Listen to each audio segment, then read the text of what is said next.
आइए कथा आरंभ करते हैं। ठाकुर जी की कृपा से, भक्तों के दृढ़ संकल्प से, सभी का कल्याण करने वाली, पापों का नाश कराने वाली, भगवत प्राप्ति करवाने वाली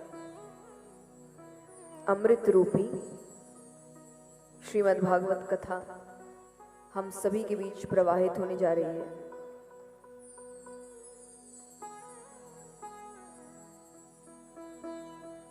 और इससे बड़े पुण्य की बात और क्या हो सकती है कि माननीय श्री अजय चंद्राकर जी ने ये कथा, आप सबको तो पुण्य का भागी बनाया ही है इस कथा में, पर कहते ना दो पुण्य एक साथ जुड़ गए इस कथा में कि कथा सुनने का तो पुण्य मिल ही रहा है, पर जिस कारण से कथा हुई है उसका ही सबसे बड़ा पुण्य मिल रहा है। हम सभी जानते हैं कि 2-2.5 साल बहुत मुश्किल में गुजरे हैं, खास करके उनके लिए जिन्होंने अपने अपनों को खो दिया। तो ऐसे में उन सभी का ध्यान रखते हुए, उनके परिवार की भावनाओं का ध्यान रखते हुए इस कथा को कराना, उनकी आत्मा की शांति के लिए कराना, उनका परिवार अब आगे वापस जीवन साधारण रूप से तय कर सके, उसकी प्रार्थना के लिए करवाना, भगवान की कृपा उन पर हमेशा बनी रहे, इस सोच के लिए करवाना बहुत ही सुंदर बात है। तो एक बार जोरदार तालियां।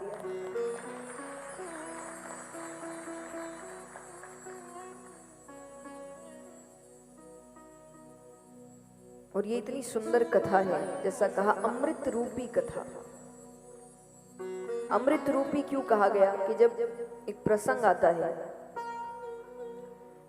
कि जब सुखदेव जी कथा सुनाना आरंभ कर रहे थे राजा परीक्षित को, तो स्वर्ग लोक से देवता गण आते हाथ में अमृत कलश लेकर, और उन्होंने कहा कि आप ये अमृत राजा परीक्षित को पिला दीजिए,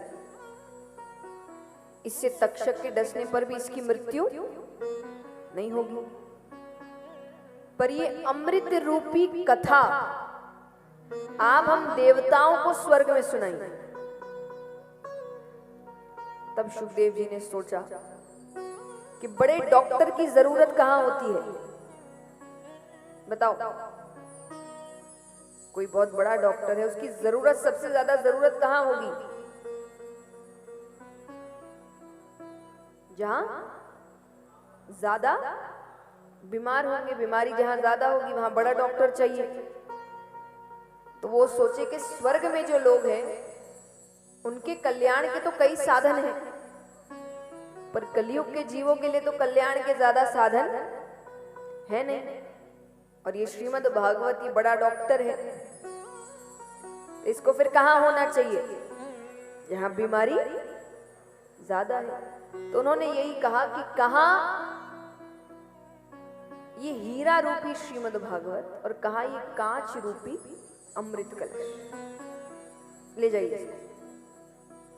ब्रह्मा जी को बात अटपटी लगी कि ऐसी क्या बात है जिसने अमृत लौटा दिया। तो वो परीक्षा लेते हैं, एक पलड़े पर जितने वेद शास्त्र पुराण थे सबको रखा गया और एक पलड़े पर श्रीमद् भागवत को रखा गया। तो श्रीमद् भागवत का पलड़ा भारी, क्योंकि यहाँ सबका सार इसमें दिया गया है। ये अब आगे प्रसंग सुनेंगे कि इसको लिखने का भी कारण क्या था। तो इसीलिए अमृत रूपी श्रीमद् भागवत हम सभी के बीच प्रवाहित होने जा रही है। पर उससे पहले 1-2 बातें। पहली बात, तो यहाँ कितने हैं जिन्होंने ये कथा पहले भी सुनी है? हाथ उठाना। मुझसे नहीं, किसी से भी। अच्छी बात है। तो थोड़ा सा अंतर होगा इस बार कथा सुनने में कि यहाँ सिर्फ मैं ही नहीं बोलूंगी, आपको भी बोलना पड़ेगा। आप सिर्फ सुनने नहीं आए। दूसरा, अब आप आए हैं तो कुछ ना कुछ उम्मीद तो लेकर आए होंगे क्योंकि इतनी बार कथा सुन चुके तो उम्मीदें तो बंदी ही होगी। तो कई लोग इस उम्मीद से आएंगे कि भाई जो कर रहे हैं कथा बड़े ज्ञानी होंगे। नहीं है, बिल्कुल नहीं है। कोई कहे चलो अपना अनुभव ही सुना देंगे, ज्ञान नहीं तो अनुभव सुन लेंगे। तो आप मेरी उम्र को देखते हुए समझ सकते हैं अनुभव नाम की कोई खास चीज मेरे पास नहीं है। कोई कहे चलो वाणी तो अच्छी होगी, उससे 7 दिन निकल जाएंगे। तो साफ साफ पहले ही दिन स्वीकार करती हूं, वाणी में भी कोई माधुर्य भाव नहीं है। कोई कहे भक्ति तो होगी, मुझे तो नहीं दिखती, पर फिर भी बैठ गए कथा करने। कहते ना, चाहत तो रसगुल्ले पाने की, पर गुण देखकर कोई गुड़ भी ना दे। लेकिन एक भरोसा है, एक विश्वास है कि संतों से सुना है कि अगर भले का संग हो तो सारे काम भले ही भले होते हैं। इसलिए माता पिता बच्चों की संगत देखते हैं। यहाँ जितने युवा बैठे हैं इनके अधिकतर समय लड़ाई माँ बाप से इसी बात की है कि माँ बाप को बच्चों के कुछ दोस्त पसंद नहीं है। इससे बात नहीं करना, उसके साथ नहीं घूमना, कैसे दोस्त है। और बच्चा हमेशा एक ही जवाब देता है, जबकि अंदर से वो भी जानता है कि दोस्त अच्छे नहीं हैं। पर वो जवाब क्या देगा, हम थोड़ी ऐसा कुछ कर रहे हैं, मेरी तो सिर्फ बस दोस्ती है, मैं थोड़ी कुछ कर रहा हूं ऐसा। पर एक सच जान लीजिए, नहीं कर रहे, करोगे, जरूर करोगे। समय लगता है, कोई जल्दी प्रभाव में आ जाता है, किसको थोड़ा समय लगता है। पर ये मनुष्य का स्वभाव है कि अगर आप किसी के साथ ज्यादा समय बिता रहे हैं तो आप उनके जैसी हरकतें करने लगते हैं। इसलिए आप अधिकतर समय देखे दोस्तों में, अब जिसका स्वभाव थोड़ा ज्यादा प्रभावशाली है, दूसरा उसकी बोली बोलने लगता है। ये अधिकतर समय होता है। फिर आप उसी की जैसी बोली बोलने लगते। जो शब्दों का प्रयोग वो करता है, वही शब्दों का प्रयोग आप करने लगते। क्यों? क्योंकि मनुष्य का स्वभाव है, इससे कोई भाग नहीं सकता।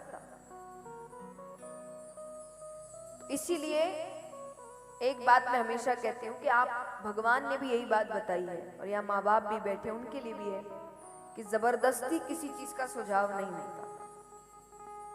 जबरदस्ती तो भगवान ने नहीं करी।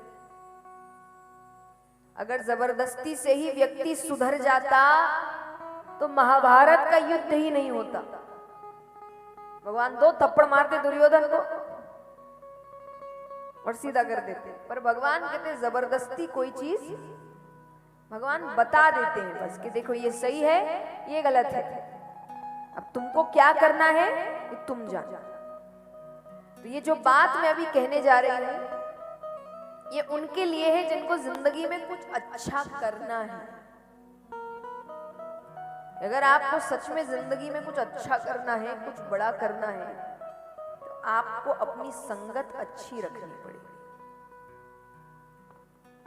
आपकी संगति अगर अच्छी नहीं है तो आप जिंदगी में कुछ बड़ा नहीं कर पाएंगे। और जो कहे कि भाई नहीं भाई मुझे कुछ नहीं करना, मुझे मौज मस्ती करनी है, तो फिर जो मन करो, फिर मेरे तरफ से कोई दबाव नहीं है। कुछ होते हैं लोगों को नहीं करना, कुछ होता है हमको बर्बादी करनी है जिंदगी भाई, तो फिर आपका जो मन वो करो। लेकिन अगर आप सोच रहे कि नहीं मुझे अच्छा भी करना है लेकिन संगति भी बुरी रखनी है, 2 एक साथ नहीं चल सकते।